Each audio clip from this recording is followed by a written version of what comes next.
Salawat ala Muhammad wa ali Muhammad.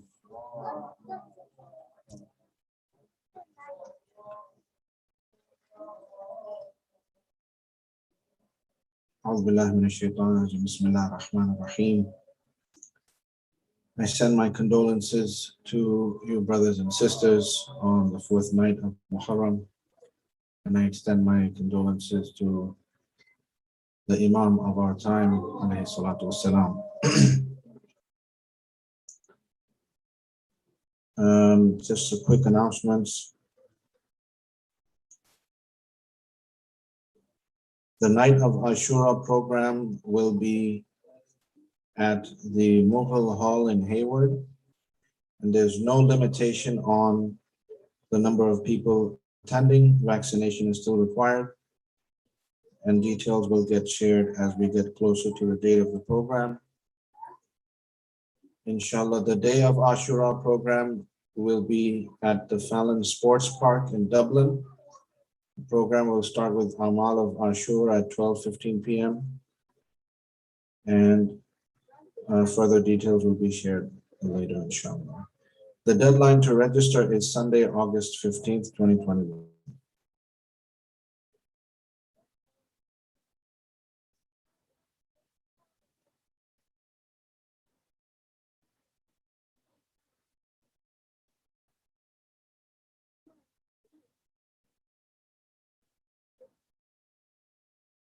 Today's program sponsors are Zahra and Ishan Awasti, Maham and Jafar, Sarah Razvi and Mohsin Ali. Please recite a Fatiha for their marhumin and for your marhumin and for the marhumin on Monument of Zahra. Fatiha Duma Salawat. Allahumma salli.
I'd like to invite Maulana Sayyid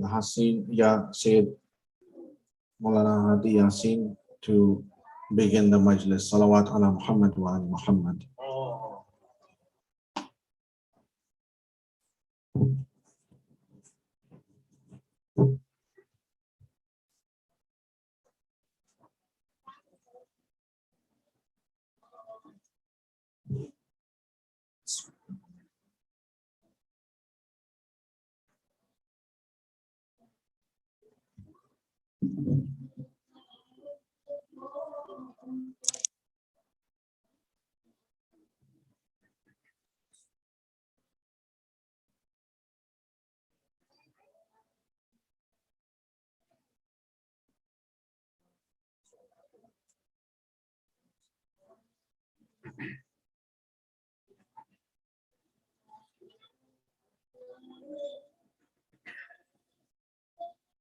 السلام عليكم ورحمة الله.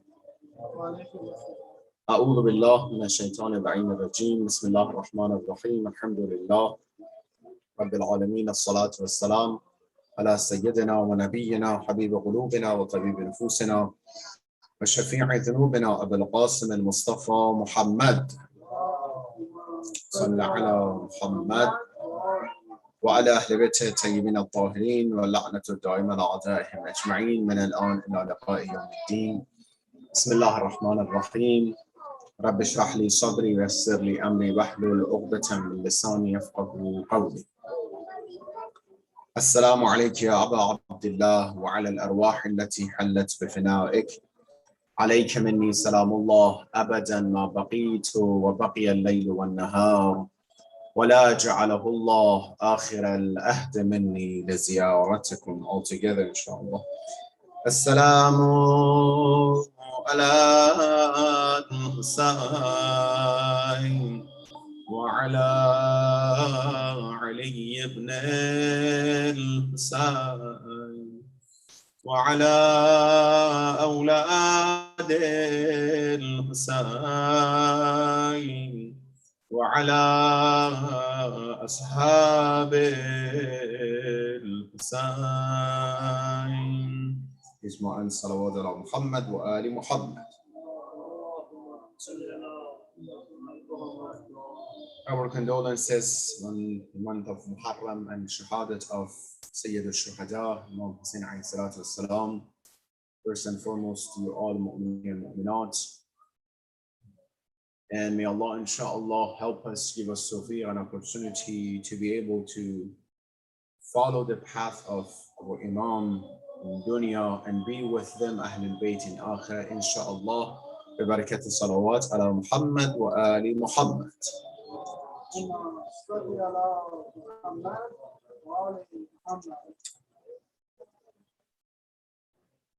Recommendations from Ma'asumeen, recommendations from Rasulullah himself and Ahlul Bayt to attend the majalis of Aza of Ahlul Bayt, specifically Aza of Imam Hussein alayhi salatu wassalam, should be with a lot of wisdom and benefit for those who attend.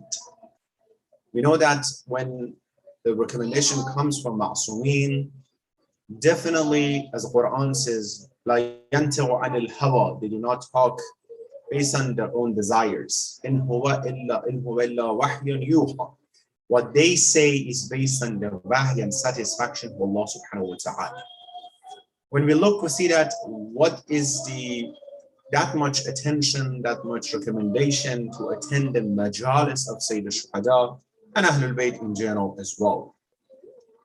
In one sense, what it comes to mind, of course, is for the sense of condolences to Ahlul Bayt and to Sayyid Zahra sallallahu alayha for this, and to connection with Ahlul Bayt. However, this sense of aza is not the only reason that we come to this majalis and we attend this majalis. No. One of the biggest reasons to attend this majalis is to, with that connection, with that thinking about what happened and pondering upon the events of Karbala and Ashura that happened, try to put ourselves in the same scenario to understand what are our responsibilities in the scenarios of our daily life. We see that when you hear the story of Karbala, any stories when you hear, automatically you start thinking yourself in either ways, either section. If there is a hero of the story, you start, thinking yourself as a hero, or you try to see what position, what side you are actually in that side.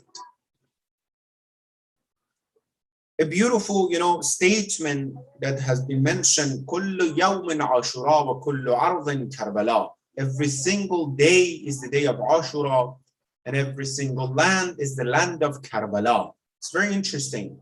No matter where you're living and when you're living, every day is the day of Ashura, and every land is the land of Karbala. You should see yourself in Ashura wherever you are, and that land is Karbala.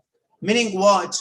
Meaning that every single part of your life, you have to see yourself between this khair and shar, and you need to decide which side you are, and you need to see how you want to follow that. And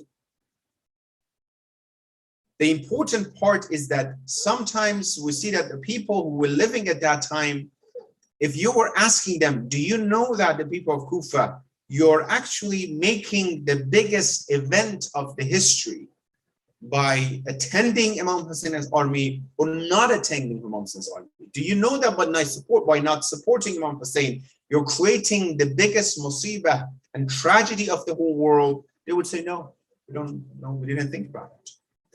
If you were asking them, do you know by supporting Imam Hussein, you're supporting the most important event in Islam? They would say, no, we don't know.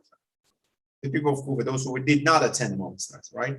Not knowing that what happened in front of them is the biggest test of entire humanity and themselves in their lives. The same as us, in our daily life, we might not understand that the test in front of us are the biggest test of our lives. We might not know and understand that what is in front of us today, tomorrow, can be that biggest test that Allah subhanahu wa ta'ala will test all of us. If you look, the entire history of human beings, from the beginning up until now, and ila yawm al-qiyamah, until the end of the day, people have been tested. And usually by wali of Allah, by the representative of Allah. One time is Musa, Isa, Nuh, right? Another time is the wali of Allah, another prophet. If it's Rasulullah, all the way to the Imams, all the way to what? People periodically being tested by the wali of Allah, by representative of Allah subhanahu wa ta'ala. And most probably at the moment of the test, they don't know that they're being tested. That's the whole important part. Not knowing that this is the most important thing and they're being tested right now. So us the same way, we are definitely being tested. Allah knows at this time how and what kind of test we have, but the history would judge us after that what we did. The same way that we talk about before the zuhur of Musa. Musa was a savior that they were waiting for Musa, the people, right? Not knowing people that, this is a piece of history. Now we're judging them, what they did, Qawm Musa, Bani Israel. We're in an era waiting for the Imam of our time, who will be judged how we did and what we did later by the history. And how we dealt with the topic of Jahiliyyah and ignorance in our daily life. The topic that we're following. The modern era of Jahiliyyah and ignorance. Will be judged by group, the same way that we're judging the era of Jahiliyyah ignorance before Islam. What we talk about them right now, right? What kind of people they were? Oh my God, horrible people. They did this, they did that.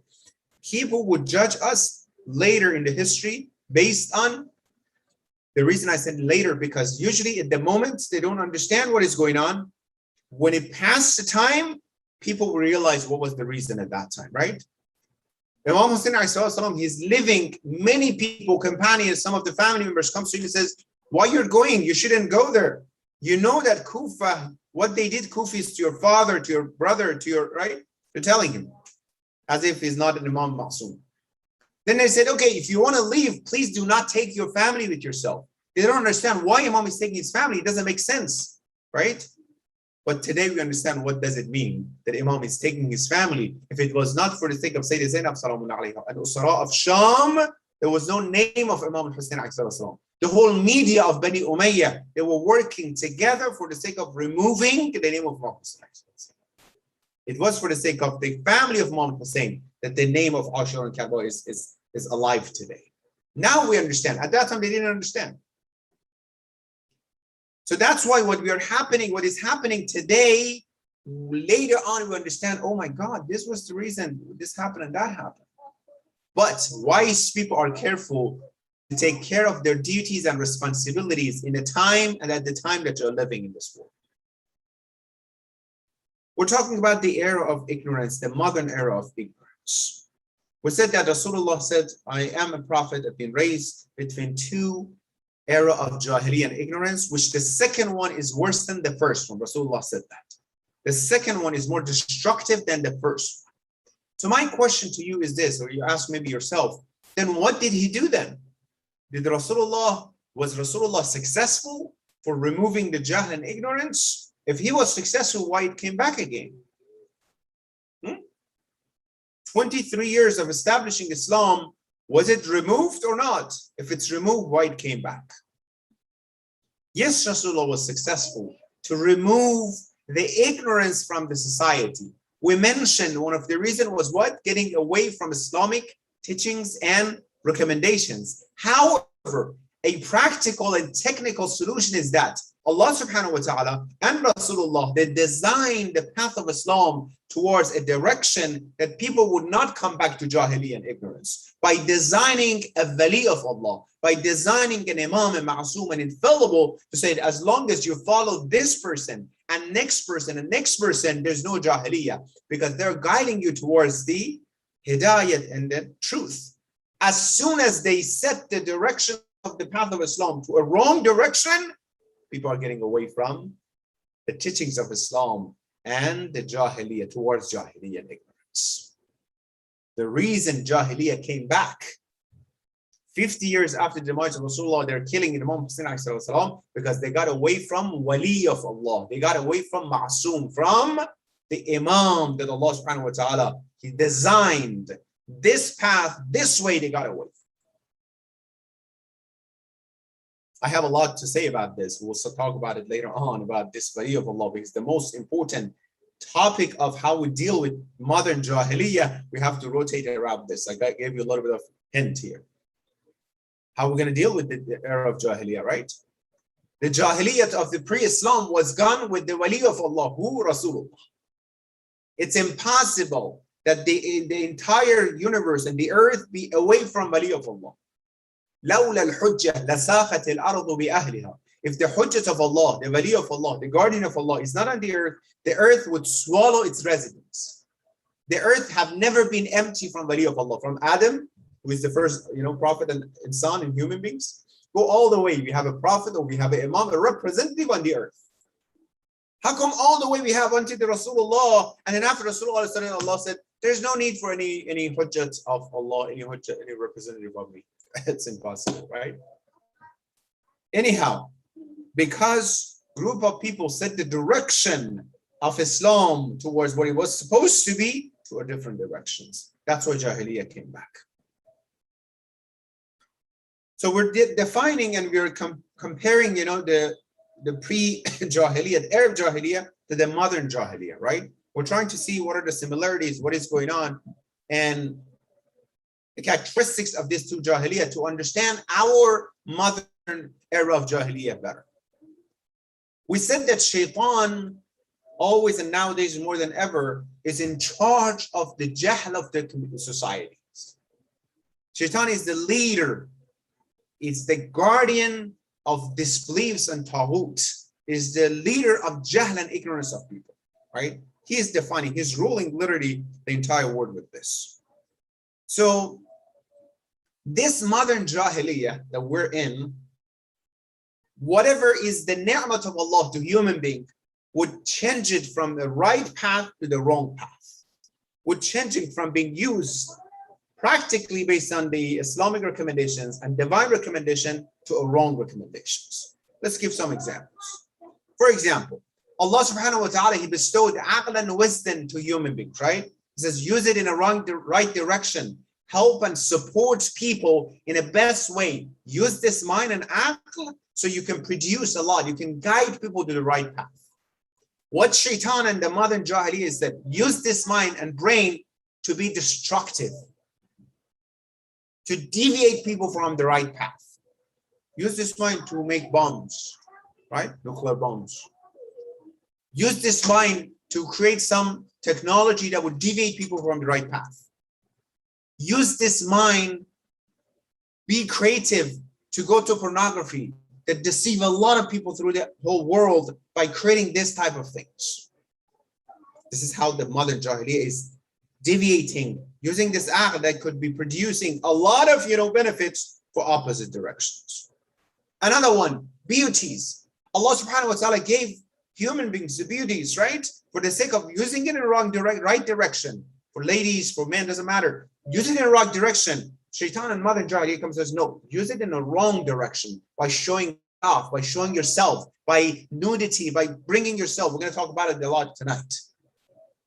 In a wrong direction. This ni'mat of Allah, it's a ni'mat of Allah, right? In a wrong direction. Anything else, let's say this desires, the sexual desires, Allah subhanahu wa ta'ala gave to human beings for a reason, very important reason, for the qivam and the strength of the family, for the continuation of generation of insan and human beings. Look, the immoralities that are going on around these topics. What is going on in the world with this, right? That we're talking about the slavery. Now we're talking about the immoral sexual slavery in the world. Use these terms. Slavery is not normal anymore. And now above and beyond the normal corruption of this topic, we're talking about it. Let's continue the characteristics of the Jahiliyyah from that time and our time. Very important. Then I'm gonna, inshallah, get to that point. Let me actually first go to this topic. Now we talked about the immoral, aspects of this topic. Let me first bring this topic and then we inshallah go to the continuation of that. Very famous ayah for our Shia, mashallah, brothers and sisters. Ayah Tathir, right? Bismillah ar-Rahman ar-Rahim. Innama yuridullah liyudhhiba ankum ar-rijsa ahl al-bayt wa yutahhirakum tathira. Salawat.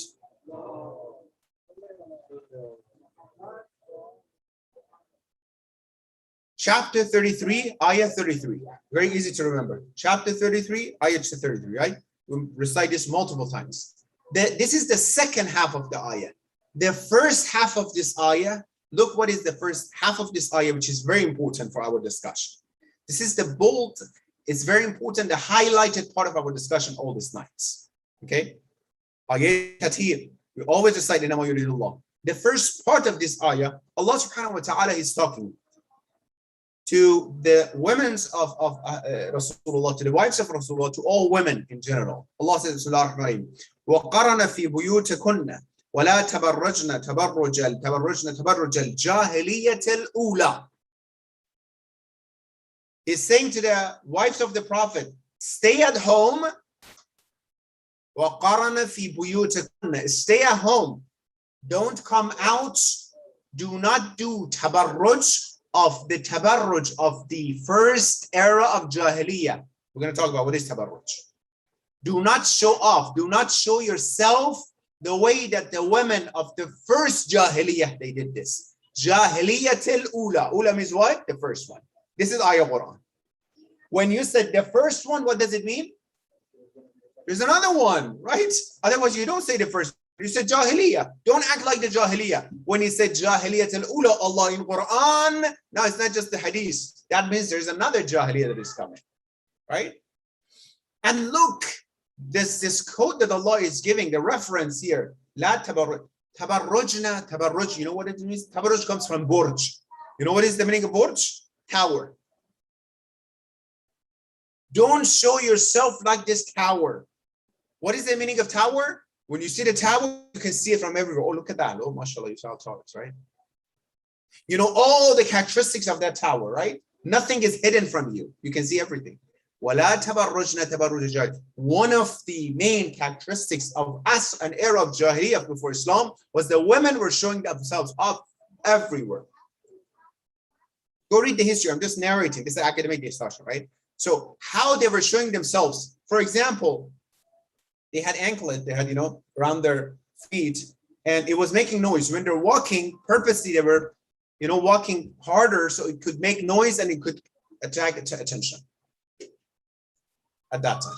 And the way that they were showing themselves, and anyhow, sometimes you have in the history, part of the history was like they were doing the tawaf while they were naked, the woman. If they didn't have the proper clothing of the custom at that time, the society was saying you have to go naked. Iran Kaaba, before Islam. وَلَا تَبَرُّجْنَ تَبَرُّجَ الْجَاهِلِيَّةِ الْأُولَى. Don't make yourself, right, this burj in front of, do not show off your beauties in front of others. Don't make yourself like this. Hey, look at me. As soon as I say this, I want you to come back to our societies. Before I come, right? I want you to come back. Because if you go ahead of me, you understand the entire discussion now.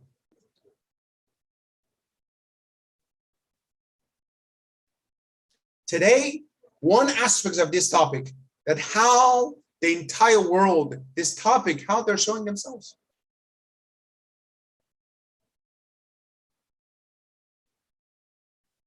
How was it before and how's it today?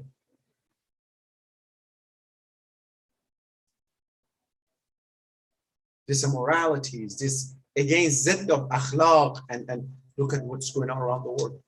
You can walk into society, you can go outside, you can see what we're talking about.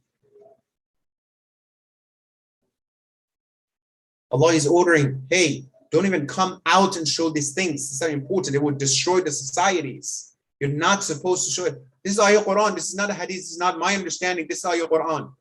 Chapter 33, Ayah 33, right? Do not act like the Jahiliyyah and show everything, all your beauties in front of us. That's one thing. Second, we said like don't show everything, right, in front of others. The second important thing comes to mind is that nowadays everyone wants to show everything that they have in social media. The entire life, right? Yesterday I went to the trip. Look at the pictures of my profile of my trips.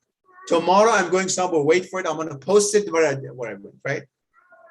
The influencers, the YouTubers and all, right? Every single part of their life being bolded, Burj, tower, hey, look at it, right? And others, everybody else, they're doing the same thing. This is me, I bought this. This is me, I did this. This is me, right? You're showing everything. And then the psychology comment says, social media, Facebook specifically, and other social media are number one for depression nowadays. Because you go to the social media, look at it, oh my God, look at the life of people. So beautiful. Everybody's so happy. Because they just see the front page of the life of that person, right? Everybody's going for a trip. So you scroll down, you see that, for example, 20 people of your followers or you're following, for example, they've been traveling and you're stay at home. Something is wrong with me and my life. Something is wrong with my husband or my children or my wife or my parents. So then I have to be depressed, right? What everybody have this, I don't have this. Go Google it to see the rate of depression because of the social media. Do not show the beauties. Do not show and bold your life in front of others.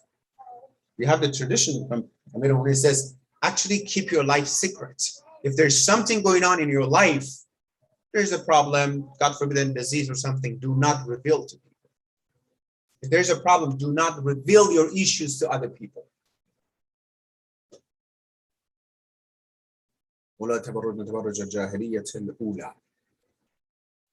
Don't follow the first Jahiliyyat. Now we understand when Quran says the first Jahiliyyah, that means another Jahiliyyah is coming for sure, right? So what era Quran is talking about? If the first one was that time, when is the other time? So let me tell you what, actually, this is not, Quran didn't say that, oh, wait for a moment that all of a sudden Jahiliyyah comes. No, it's a process. It's a process, right? Right after Rasulullah's demise, he said himself, the second Jahiliyyah, the other Jahiliyyah is worse than the first one. Right after him, as we mentioned, people got away from Wali of Allah. Right after that, they took the right of Amir al-Mu'mineen to be the Khalifa of Rasulullah in the society. Jahiliyyah started right away.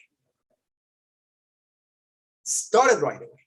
That's why we see that same people who in Qadirahum, they saw Amir al-Mu'mineen being, announced as the successor of the Prophet. Look at the Jahiliyyah, what's going on. For many reasons, they're not following. Few years after that, how they're treating Imam Hassan alayhi salatu wasalam. in the same society, same companion of Rasulullah. We said one of the meaning of Jahiliyyah is that they don't think properly, is covering aql and wisdom. This is Jahiliyyah, this is ignorance, right? They don't understand. They see that the truth, he is burying his own daughter alive and not thinking that this is wrong. Right? Covering aql and wisdom, jahl, in ignorance. Seeing the truth and not following the truth, that's the Jahiliyyah. Seeing the Imam Hassan, knowing what he said, Rasulullah, what he said about Imam Hassan, and then going against Imam Hassan. And less than 50 years after the Imam Rasulullah is standing against Imam Hassan, the Imam of the time. You see the Jahiliyyah started. All the way it started. And it started like, towards the time of Imam Baqir, they said the jahl of the society became so bad that the singers, the women singers, when she wanted to travel from Medina to Mecca or vice versa, the entire city were going for farewell to her. The city of Rasulullah. Jahl kicked off all the way. Today, jahl is the same jahl that started at that time, step by step, one by one, all the way up until today. It's getting worse and worse and worse, right?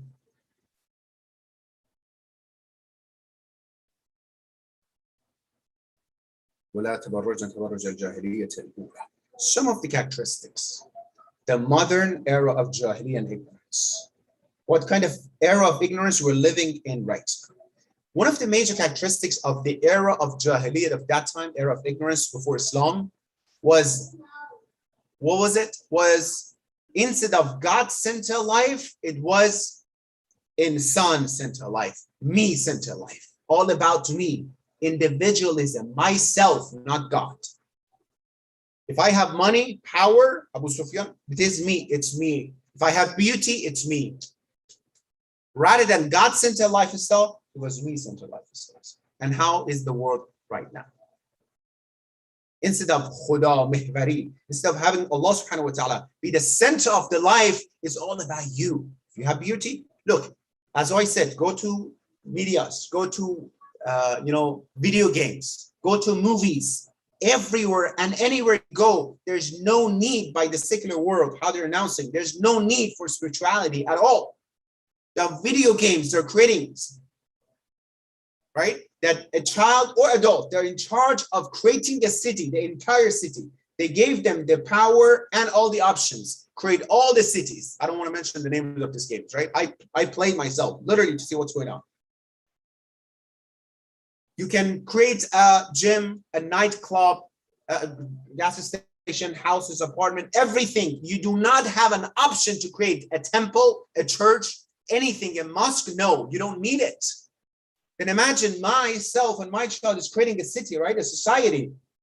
Not even knowing and understanding, the subconscious is affecting that this is even needed. Then when you say, Babajan, go pray, inshallah, I said, yeah, why? Because I don't need it. Anything in this society that you attach to because you need it. Your phone is next to you because you need it. You know, tomorrow, if you leave your phone at home, what do? Throughout the entire day, you know you don't have it, but you check your pocket. Did it happen to you? Happened to me, right? Oh my God, it's something, oh my God. If you be going out with your son and you don't see it, you won't miss it that much. But with your phone, right? Where is it? If something is lost. Because you need it. You didn't need it 20 years ago, 30 years ago, those people at the same age, right? You remember, we didn't have a cell phone. We created a need for ourselves. A drug addict doesn't need a drug, but create a drug, a need for the body cannot live and function without, right? I'm not saying this is drug, by the way, just in general. We create something, a need for ourselves.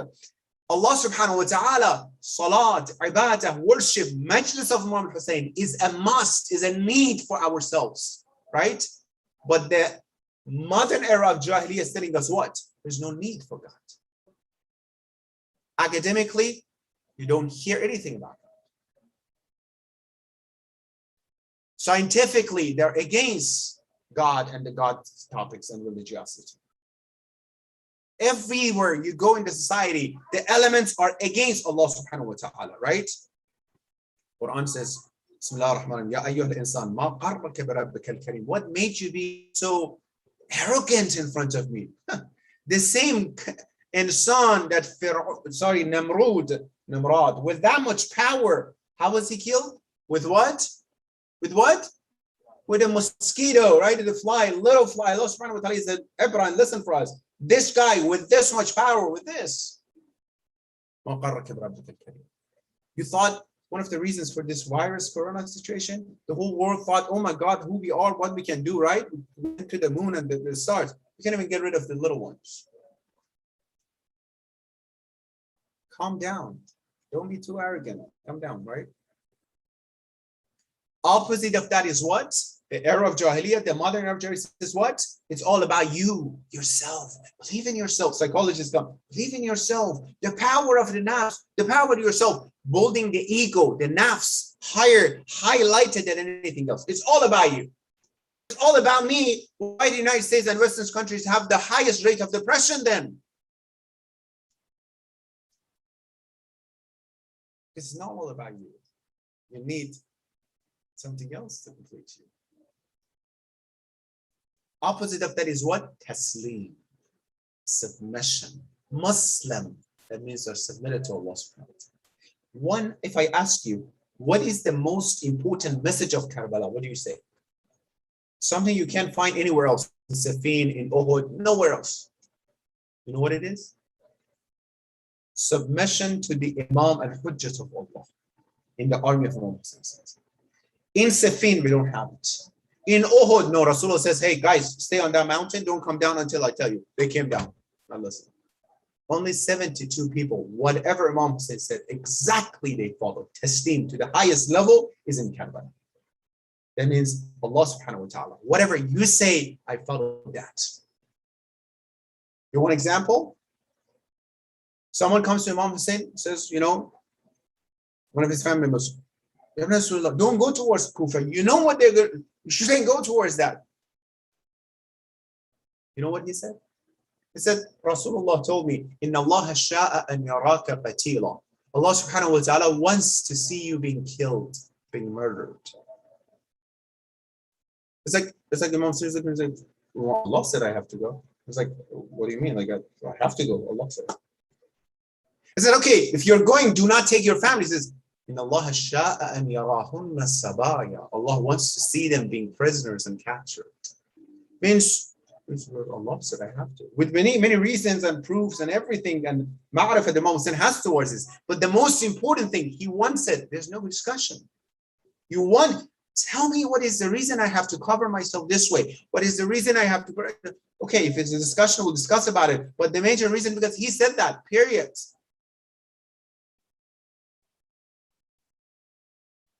Well, tell me one of the reasons that, for example, the vaccination should be, held in different temperatures. Yeah, we can talk about it. But the most important thing is that you have to, because the one who created it said you have to. We can talk about academic reasons, but the most important thing is that you have to. When someone creates something, brings the manual as well with it, right? Submission to Allah subhanahu. One of the most reasons, that an issue in the era of the Prophet Ibrahim. Look at the maqam of submission that he has to Allah subhanahu wa ta'ala. They're throwing him to the fire. That's fine. He doesn't know that the fire is going to become a garden for him. No, he's going to the fire. He doesn't know that the knife is not going to cut the throat of Ismail. He's doing it with that intention, taslim. That's why they become prophet, right?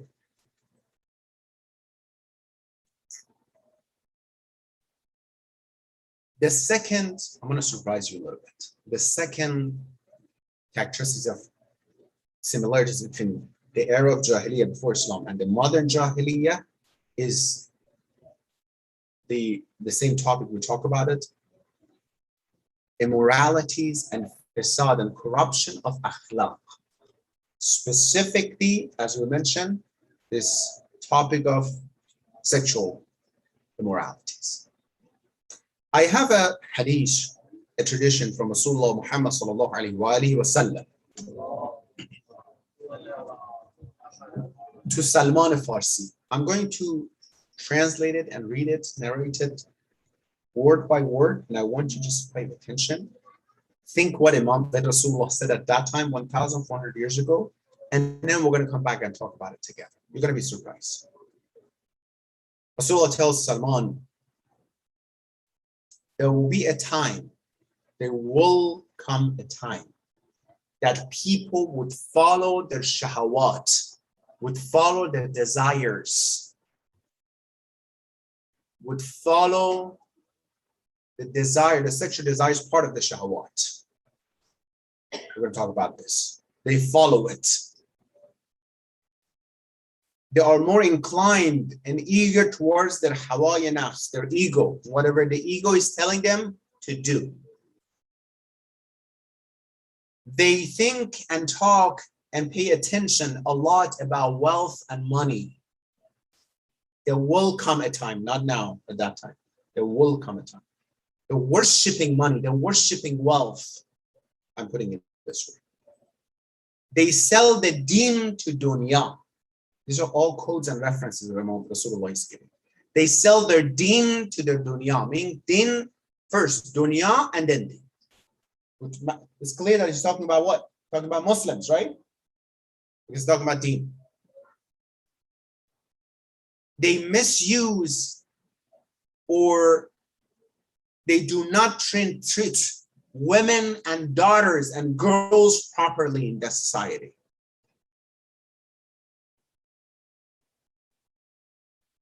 They will commit immoral commitments sexually. They will do the act of lut a lot.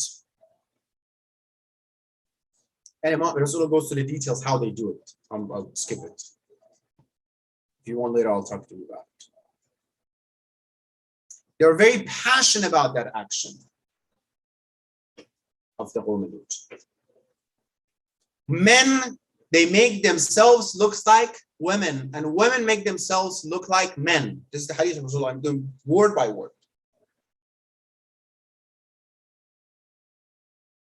Divorce and talaq will be increased at that time.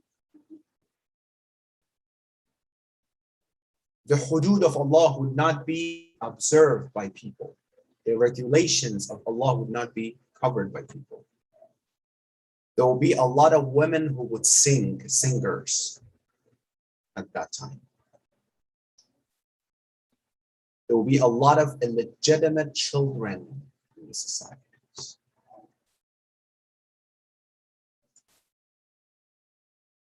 People would commit the haram of Allah.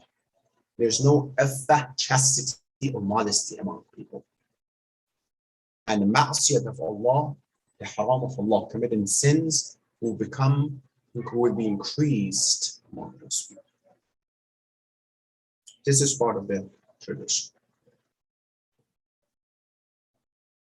I don't think it will be better than this that Rasulullah could define the modern era of Jahiliyyah.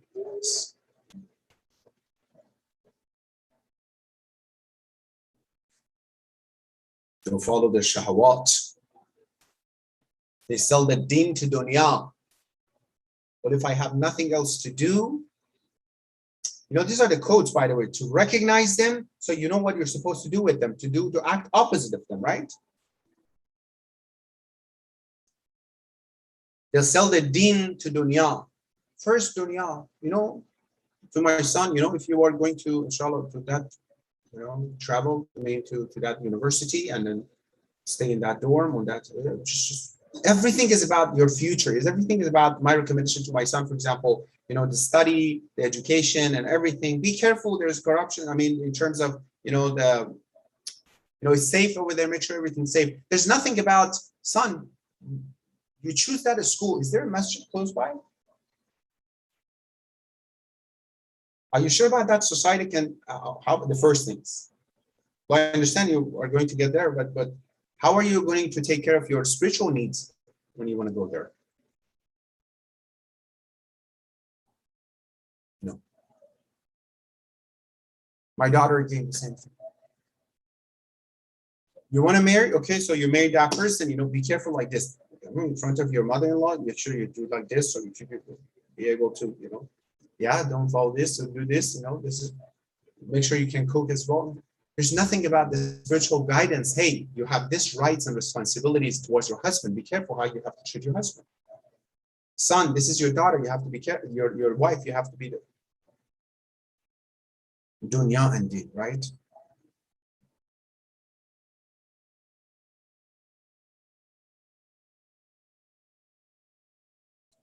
Jahl and ignorance is one of the main reasons. We said jahl and ignorance is not in front of ilm. Remember, every night we say jahl and ignorance doesn't mean that it's equal knowledge. No. Matter of fact, the modern era of Jahiliyyah is covered with knowledge and science. It's covered by knowledge and science. It doesn't look, that it's so bad because it's covered.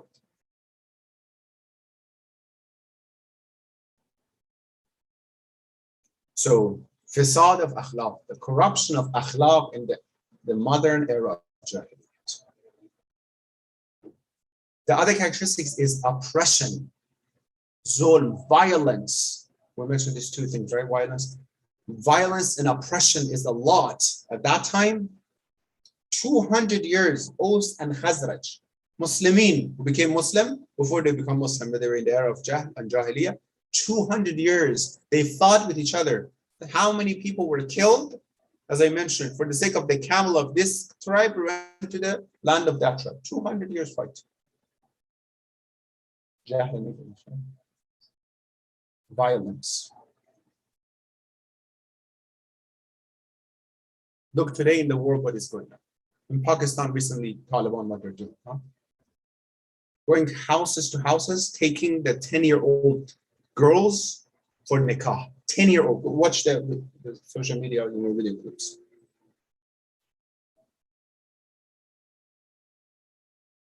When you look at, someone sent it to me today, and I absolutely got into my tears. And she was crying, a 10-year-old, and pulling her to go. Who? I don't know, 6, 7 years old, 80-year-old. May Allah curse all of them, inshallah, and remove them from the entire full world.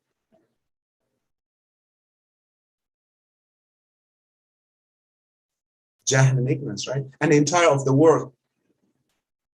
Yeah, condemn it. It's very bad. Don't do it.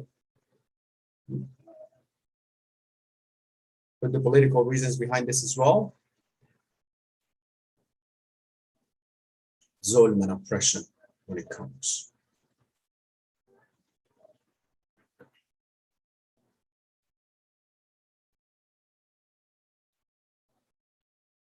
So, therefore, whatever condition it is, we said there are a lot of similarities between the society of Kufa and Imam Hussein والسلام, and a lot of similarities between our time.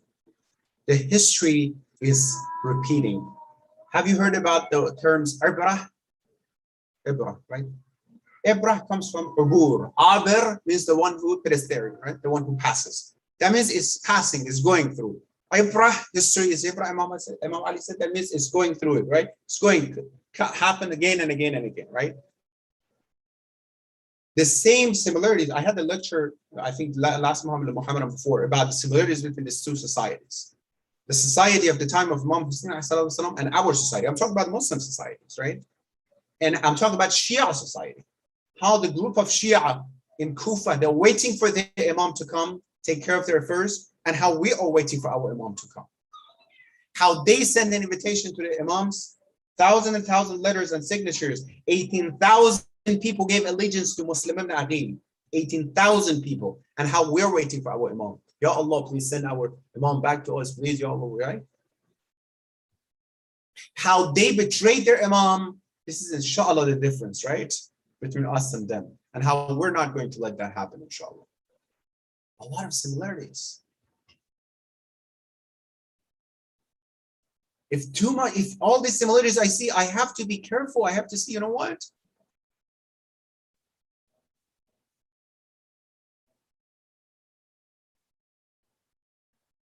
And we're talking about this Jahiliyyah, this virus around the entire world. To be careful if these things are happening around us. I have to be careful. You know, they ask you, have you been in contact with someone who was sick, for example, in the past few days? Why? Well, I'm fine now. Yeah, I know you're fine now. We're going to make sure you're in the big threat and danger. We're going to make sure if you have been in touch with that person, you might, right? Have you been in a similar situation? You have to be careful. How about me being in the similar situation of jahl and ignorance? I have to be careful. I don't want, like the people of Kufa, the biggest test comes that I have to that day go support my Imam of time and I fail the test by abandoning my Imam. I don't want that to happen. Therefore, I have to recognize that. The guy came to Imam Hussein, you know, before and beside Hurr ibn Yazid al-Yahi, a lot of people, they came to Imam Hussein. Hurr is not the only one, right? For repentance. Someone came to Imam Hussein before the war in the Ashura and says, Ibn Rasulullah, right? You know, I was with your father, Imam Ali, coming back from Siffin in the army of Imam Hussein, came from the army of Yazid. I was with him coming back from Siffin towards Kufa. When we got to this land of Karbala, Imam Ali, he stopped there. He got out of his horse, he grabbed the soul of Karbala, smelled it, and he said, here is the place the ushaq and the lovers will be killed. Their blood will be spread on this land. Today, I'm looking, he said, the guy says, I'm looking, the army of Yazid, they're not the ushaq of Allah. This is one guy came for money, one guy came for power. This is not ushaq. Obviously, you're in the right side and haq. MashaAllah. Amazing. Found it, right? Found haq. Look what Imam Hussein is asking. How much Imam knows the jahl of this community? Imam asked him, well, okay, so what are you going to do now? Well, if he was telling me, I was like, oh, thank you so much. You found the place. Let's go with me. Right? Imam says, so what are you going to do? That means Imam knows he has hesitation. He found the truth. He found the haqq. Imam says, so what you going to do? He said, I really apologize. I have my family. I have to go. Literally left the Imam of the time after founding Imam of the time, knowing that the most important time to support the Imam of his time, in the middle of the battlefield, he left Imam Hussein to take care of his family. Don't you please think that it's just people of Kufa. Be careful of today. He left Imam Hussein in the middle of it. And Imam says, okay, if you're going, Imam's not going to force anyone to stay with him. Imam said, if you're going, then go far away from here. Because if you be around and you hear the voice and the, my call of help, and you be here, you will never find salvation. And Imam is still guiding him. The mercy of Imam is still helping. Don't be around here. SubhanAllah. And he left.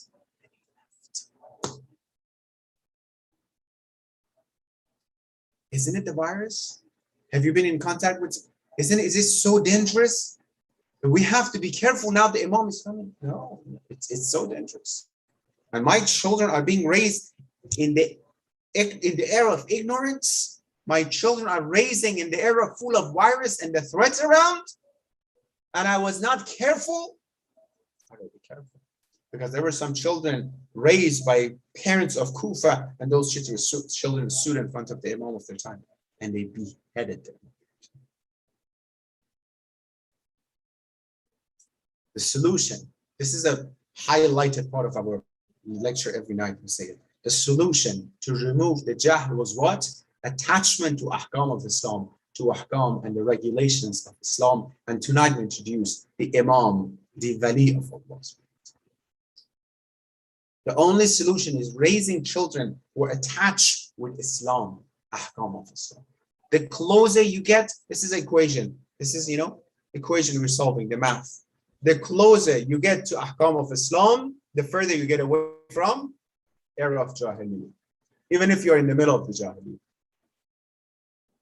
Well, the family of Rasulullah were living in the era of Jahiliyyah, but they were not among the Jahiliyyah and ignorant, right? Because they attached to Allah subhanahu wa ta'ala. The closer you get to ahkam of Islam, the further away you get from era of jahl and ignorance. The closer, the further you get away from ahkam of Islam and your family, the closer you get to jahl and ignorance. Period.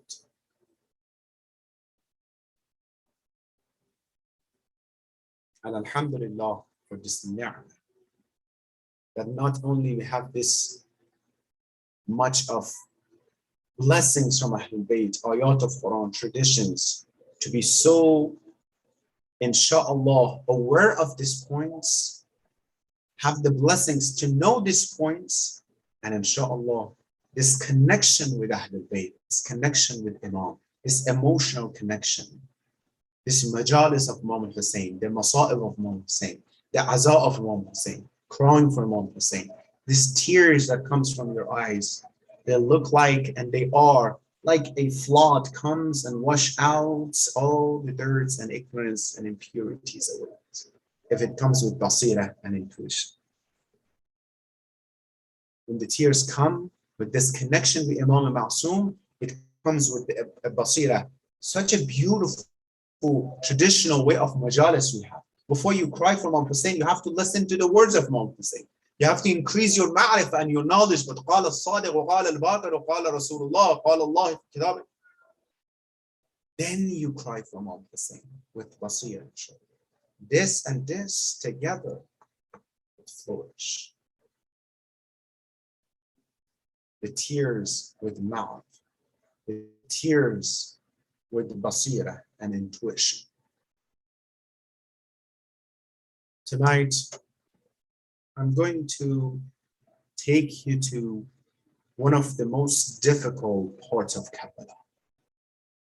I apologize to Imam of Asr for reciting and narrating this musibah. But it's Karbala. It's the eve of the 5th of Karbala and Ashura and Moharram. We have to see what happened in Karbala. After, all the companion and the soldiers of Imam Hussein, they went to the battlefield, they became shaheed. Now that was the turn and that was the time for Bani Hashim to go to the battlefield. The first of Bani Hashim who went to the battlefield was Ali Akbar of Imam Hussein. Inshallah, we'll talk about him, but I want to talk to you about the last one from Bani Hashim who went to the battlefield, the last one before Imam Hussein. Brothers and sisters, the last one before Imam Hussein who became shaheed was son of Imam Hassan, Abdullah ibn al-Hassan, this little son of Imam Hassan, maybe 10, 11-year-old around that age. Imam Hussein alayhi salatu wasalam, before he leaves, he had a special telling Sayyida Zainab Jan, be careful with this son. I already had his brother Qasim went and bestowed his life for the sake of Allah. Take care of this son, Abdullah. He is not stable. He saw throughout the day. I'm going to narrate it. You picture it. Close your eyes. Throughout the day, he saw his brother Qasim being beheaded and being killed. He saw his uncle Abul Fadl Abbas in front of him. He saw Ali Akbar in front of him. He saw his cousin, children of Sayyida Zainab Salamullah alayha, in front of him be killed. He saw cousins Muslim ibn Aqil's son in front of him being killed. He saw every single shaheed. He cannot tolerate it anymore. Zainab Jan, be careful with this son. Make sure you hold him. Do not let him to come to the battlefield. They're saying that throughout the time when Imam Hussein left and he was on the horse, Abdullah, he was watching his uncle Imam Hussein alayhi salatu wasalam. Some narrations say that Zainab, he hold the hand of Abdullah so he wouldn't go, or maybe he was in the tent, doesn't matter, up until the time and the moment that Imam Hussein, he is on the horse. Maybe Abdullah ibn al-Hasan, he's seeing Imam, he's not going to the battlefield. As soon as Abdullah, he saw Imam Hussein, he fell down from the horse on the ground. He left the qiyam towards the Imam, towards the uncle Hussein. Zainab Salamullah alayha, after Abdullah to hold him. But Abdullah is running towards the Imam. Ibn Ka'ab Mal'un, he had his sword up in the sky to bring it to holy body of Imam al-Hussein. As soon as Abdullah got to Imam al-Hussein, who is on the ground, he hold his hand, he stretched his hand in front front of the body of Imam al-Hussein, and he told that horrible murderer, I do not let you kill my Imam Hussein. I do not let you do that. And that's Mal'un. He saw the hands of Abdullah, and he brought down his sword down and cut the beautiful little hand of Abdullah ibn al-Hasan on the body of Imam al-Hussein. Throughout this time, Abdullah was calling, "Oh Ammi Abu Hussein, my Uncle Hussein."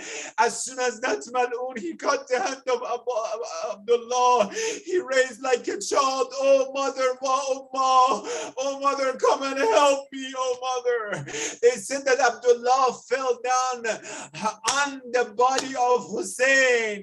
I'm asking you, a son, 10, 11-year-old, who was the whole 3 days thirsty, who saw throughout the day they killed his family member, 18 family members in front of him, and now the body of Hussein, his uncle, in front of him. How they should treat this son? When he was on the body of Hussein, Harmalay Mar'un, 3-headed arrow he had. One of them was the neck of Ali Asghar. Another one was hitting and shooting to the body of Abdullah, and he saw the body of Abdullah to the body of Imam Hussein. And the other arrow he had Mal'un on the chest of Sayyid al-Shuhada. Oh, imagine Zainab on one corner. She's watching what is happening. She cannot help anyone there. Of Abdullah ibn al-Hasan, on the body of Imam Hussein alayhi salatu wassalam. That this qawm and this community had no mercy. Did Juhal and Jahil and ignorance people have no mercy that they killed this innocent little child of Imam Hassan and shoot an arrow to this little body of Abdullah ibn al-Hasan? Assalamu alayka ya Aba Abdullah ya وعلى الأرواح التي حلت بفنائك عليك مني سلام الله أبدا ما بغيت وبغي الليل والنهار ولا جعله الله آخر الأهد مني لزيارتكم. All together, inshallah, raise your voice. May angel take up our voice to Karbala, inshallah. Assalamu ala al-Husayn wa ala حسين وعلى أولاد وعلى. One more time, inshallah. We're almost in the middle of month of Muharram. You know, the 10 days of month of Muharram. Bismillah. Raise your voice, don't be shy. Tonight, inshallah, if you have any haja, when you say Ashab al-Hussein, maybe Abdullah would be among the Ashab al-Hussein. One more time out loud. Assalamu ala al-Hussein.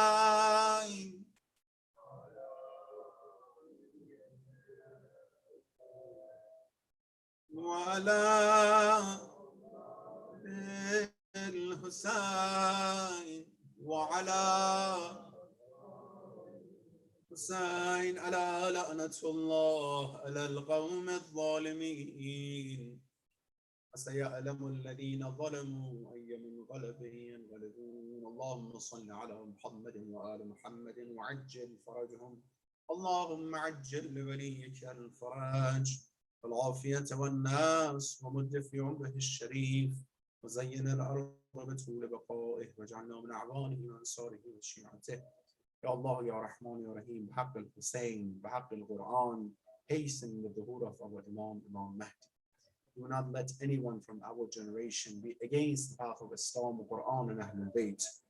Ya Allah, help us increase our ma'rifah, the nur of Iman in our hearts.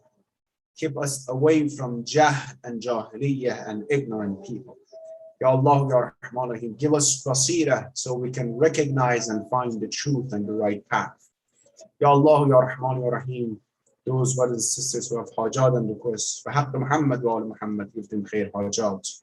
Those around the world who are oppressing, are killing, are hurting innocent people around the world, if they are not worthy of hidayah, send their evil back to themselves. Ya Allah, Ya Rahman, and those who are in the difficult condition, provide opportunities for the people, for their freedom, people of Afghanistan, Bahrain, and all around the world. Ya Allah, those who are sick, Haqq Muhammad wa Muhammad, cure them, and those who passed away, send the tabab and the from our gathering to their soul, inshaAllah. رحم الله من يقرأ الفاتحة مع الصلوات.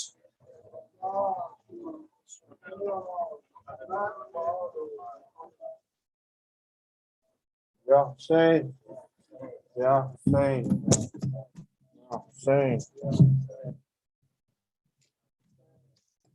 Not up the speaker, it was just something you have to come up with. Ya Hussein, Ya Hussein, Ya Hussein, Ya Hussein, Ya Hussein, Ya Hussein, Ya Hussein. देख मेरे गाजी ऊंचा है अलम तेरा देख मेरे गाजी ऊंचा है अलम तेरा देख मेरे गाजी ऊंचा है अलम तेरा दिल सीने में जब तक है भूलेगा न गम तेरा दिल सीने में जब तक है भूलेगा न गम तेरा देख मेरे गाजी ऊंचा है अलम तेरा देख मेरे गाजी ऊंचा है अलम तेरा ज़ैनब की दुआ बनकर एक वक्त वो आएगा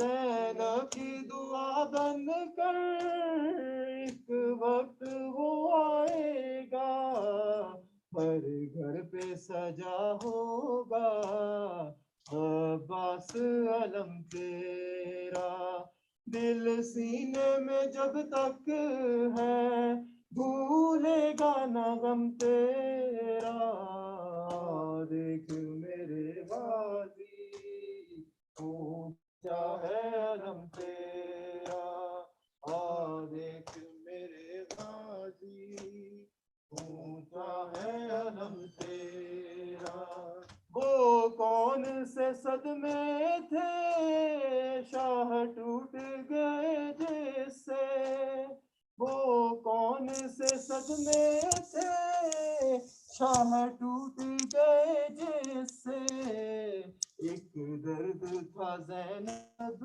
का और दूसरा गम तेरा दिल सीने में जब तक है भूलेगा न गम तेरा देख मेरे गाजी ऊंचा है अलम तेरा देख मेरे गाजी ऊंचा है अलम तेरा परचम का फरेरा था यास थी ज़ैनब की परचम का फरेरा था यास थी ज़ैनब की ज़ैनब के कलेजे से गम कैसे हो कम तेरा दिल सीने में जब तक है भूलेगा न गम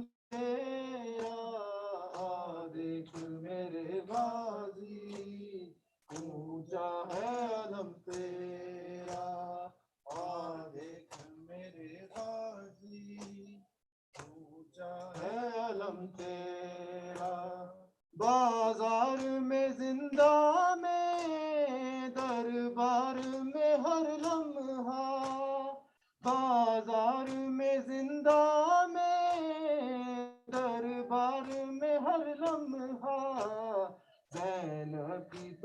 सांसों पे, हाँ नाम रकम तेरा।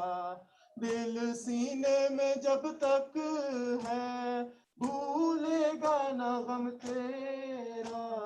आ देख मेरे गाजी, ऊंचा है अलम तेरा। आ देख मेरे गाजी, ऊंचा है अलम तेरा।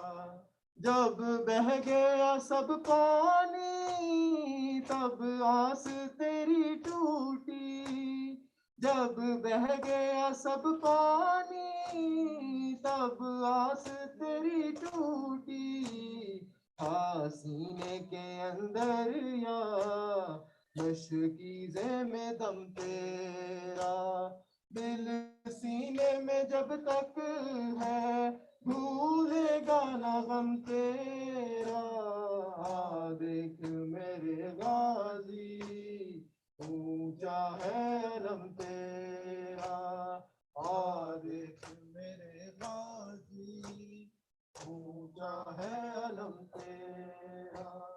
ताबूत जब उठता है, शबीर का गाजी। ताबूत जब उठता है, शबीर का गाजी। ताबूत के आगे भी चलता है अलम तेरा। दिल सीने में जब तक है, भूलेगा ना गम तेरा। दिल सीने में जब तक है, भूलेगा ना गम तेरा। देख मेरे गाजी, ऊंचा है अलम तेरा। देख मेरे गाजी, ऊंचा है अलम तेरा। या हुसैन, या हुसैन, या हुसैन। अल्लाहुम्मा सल्ली अला मुहम्मद व आल मुहम्मद। السلام عليك يا رسول الله، السلام عليك يا نبي الله، السلام عليك يا أمير المؤمنين، السلام عليك يا سيد المرسلين، السلام عليك يا فاطمة الزهراء سيدة نساء العالمين، السلام عليك أيها الحسن المجتبى، السلام عليك يا أبا عبد الله الحسين، وعلى الأرواح التي حلت بفنائك، عليكم مني سلام الله أبدا ما بقيت وبقي الليل والنهار، ولا جعله الله آخر العهد مني لزيارتكم. السلام على الحسين وعلى علي بن الحسين وعلى أولاد الحسين وعلى أصحاب الحسين. السلام على 9 المعصومين من ذريتك.